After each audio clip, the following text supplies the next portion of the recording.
Jonathan was really the consummate teacher. This is really what he wanted to do. He wanted to teach.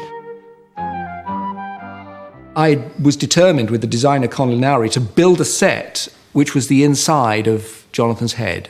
And this was really a room, a place, a jumble, a sort of thing which existed and didn't really exist at all, that we could change and move around and add things to and so on. Interested in the philosophical principles which had guided medical development, and particularly my interest in what I would call models and metaphors, the way in which models and metaphors have actually been one of the most important motifs which have stimulated medical advances. We used to sit together in the set, usually after the shoot, and work out what it was we were going to do. And some of them he could interact with, and some of them had to be done with graphics or in a special setup.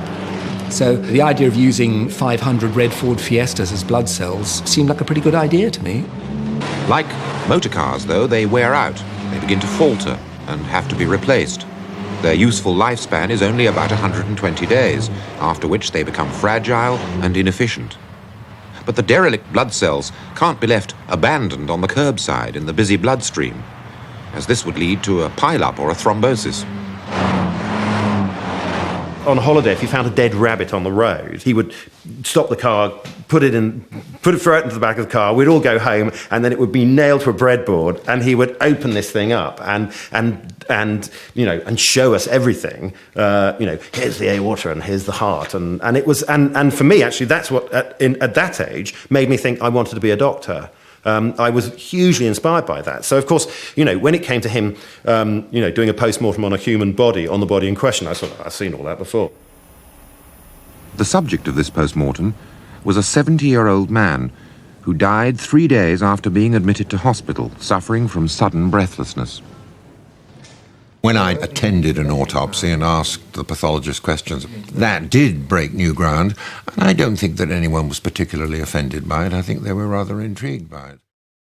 You feel as if your hands are 10 times larger than they are. They're not really bigger in the sense that they just grow to a large size, but they just go fat.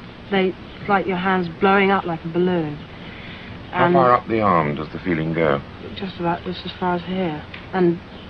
And you put your hands together, and you still feel it, and you play tricks with your hands, move your fingers about, and you still feel your hands great big fat like a balloon, as if they're blown up like a balloon. My hands are normal weight, they're just very, very fat and big. They look small, but the feeling goes to your brain, and you look at them, and you can see them as small, but your brain says they're large. What I would have liked to have done had I stayed in medicine, it's that sort of interactive collaboration, which I think a great deal of very interesting neuropsychology consists of.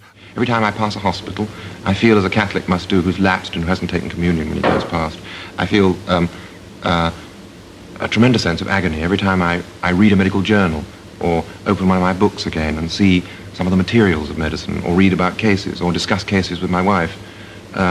This is a source of great agony to me. He always says, and he's been saying for 50 years, that